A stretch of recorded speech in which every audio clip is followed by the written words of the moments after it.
Assalamualaikum warahmatullahi wabarakatuh. Masih dalam seri data science pada bagian data preprocessing.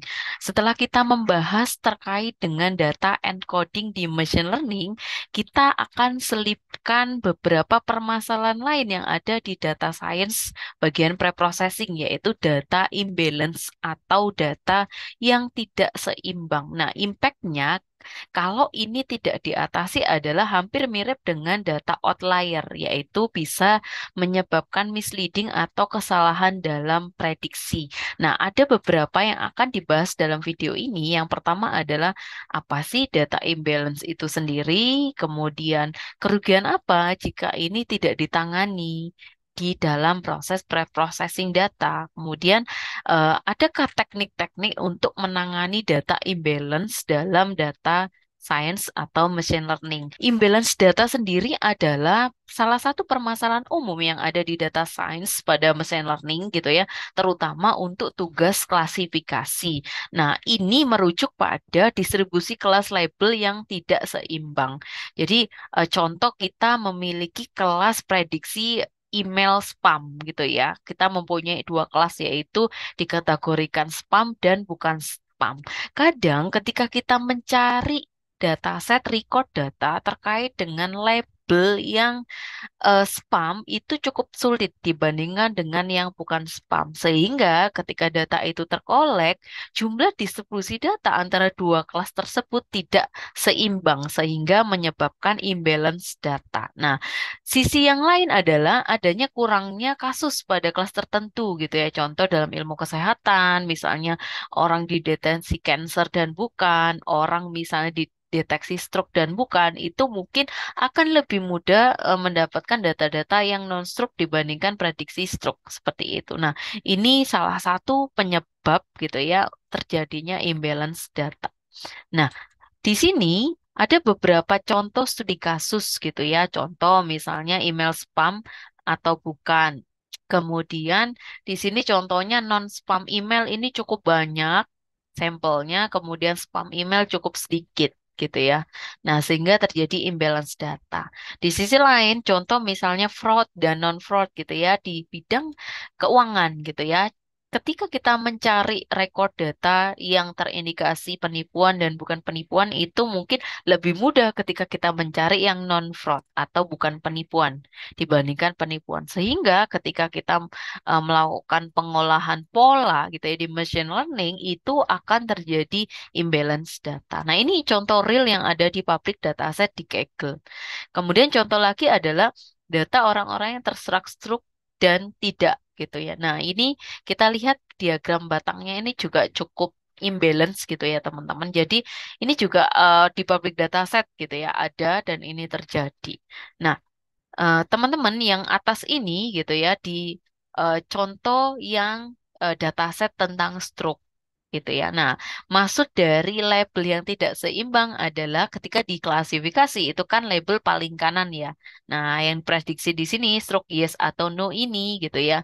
Nah, kalau diprediksi stroke itu mungkin eh, datanya lebih sedikit daripada yang tidak. Nah, itu nanti record datanya cukup berbeda antara dua kelas distribusi datanya. Kemudian, kenapa sih harus diselesaikan? Yang pertama adalah bisa menyebabkan bias gitu ya. Data yang tidak seimbang dalam kelas klasifikasi itu bisa menyebabkan bias model.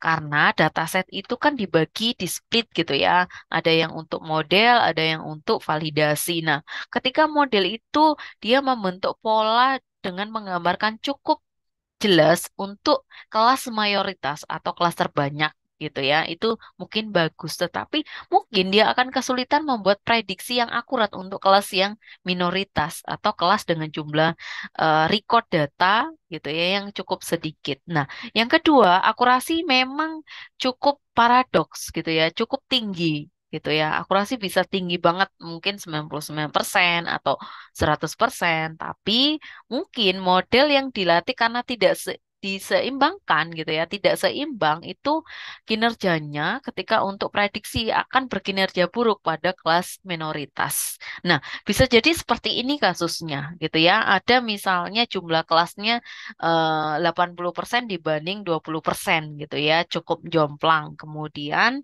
di situ kita logikanya ketika kita men-split gitu ya dengan training dan validasi bisa jadi di validasi itu data yang terrandom sampling di validasi itu adalah data-data yang memprediksi kelas mayoritas karena kan record datanya banyak ya. Sehingga mungkin ketika dia memprediksi ya emang benar banyak gitu teman-teman.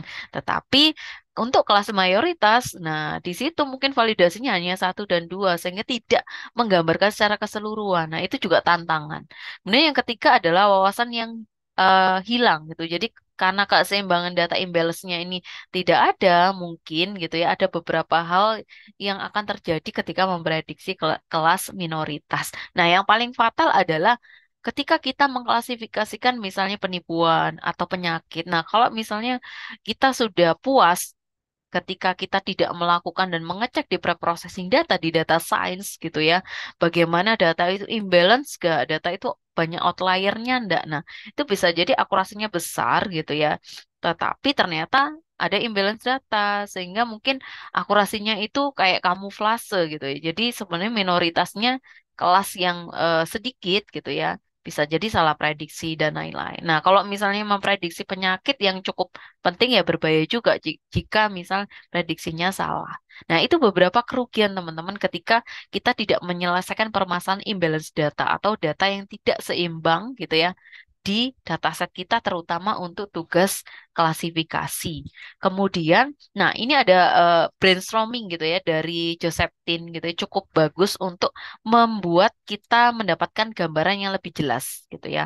Jadi di sini adalah mendeteksi penipuan kartu kredit gitu ya. Dia akan diklasifikasi menjadi dua kelas gitu ya, yaitu penipuan fraud dan non-fraud. Nah, di kelas yang mayoritas bukan penipuan, dia punya data record sebanyak 990 data, tetapi kejadian penipuan hanya punya 10. Kita bisa bayangkan bandingkan bahwa 99 banding sekian persen gitu ya. Itu cukup. Nah, itu cukup jomplang sekali, cukup tidak seimbang sekali, imbalance gitu ya, teman-teman. Nah, ketika kita membaca contoh di sini, yaitu confusion metricnya, salah satu evaluasinya, mungkin kita akan berpuas diri bahwa, loh, akurasinya ini 99% untuk kelas yang pertama dan kelas yang kedua, fraud dan non-fraud, itu kan bagus. Tetapi kalau kita lihat realnya, kita lihat di evaluasinya gitu ya, kita bisa lihat bahwa di aktual yang negatif gitu ya, kemudian diklasifikasikan algoritma negatif itu ada 980 contoh. Nah, dibandingkan dengan aktual positif sama classified positif di kelas yang dia penipuan gitu. Cuma 6 samplingnya. Nah, memang itu sedikit paradoks, tapi itu bisa misleading nantinya kalau tidak diselesaikan gitu. Itu adalah contoh studi kasus dari imbalance data yang cukup powerful membuat masalah kalau tidak diselesaikan. Kemudian ada beberapa teknik untuk menanganinya. Nah, ini secara umum nanti kita akan bahas satu persatu di video berikutnya. Nah, cara yang pertama adalah kita melakukan pendekatan data balancing, penyeimbangan data gitu ya. Ada cukup banyak tekniknya, ada oversampling, ada undersampling, ada combined resampling gitu ya. Gambarannya di sebelah kanan itu bahwa ketika misalnya kita melakukan undersampling berarti kelas majority, kelas yang banyak gitu ya, jumlah record datanya, contohnya gitu ya, dia dikurangi dan diseimbangkan dengan data di kelas satunya. Kalau yang oversampling berarti yang datasetnya kecil gitu ya, sedikit itu bagaimana kita buat sama dengan dataset majority dengan beberapa teknik gitu ya. Cukup banyak tekniknya gitu ya. Nah, itu nanti akan dipelajari satu persatu di video berikutnya. Nah, cara yang kedua adalah teman-teman bisa melakukan pemilihan algoritma yang tepat. Jadi, membuat model yang tangguh dengan memang kondisi datanya imbalance atau data tidak seimbang gitu ya. Nah, ada beberapa memang algoritma yang cukup tangguh, contoh misalnya yang tree based gitu ya, decision tree, random forest. metode ensemble gitu ya. Kemudian ada beberapa teknik yang lain juga, misalnya teknik anomali, deteksi anomali, isolation forest, one class SVM dan yang lainnya. Jadi ada banyak cara mungkin bisa juga dibandingkan antara beberapa metode itu. Kemudian yang cara ketiga itu adalah bagaimana kita memilih evaluasi algoritma kita sendiri gitu ya.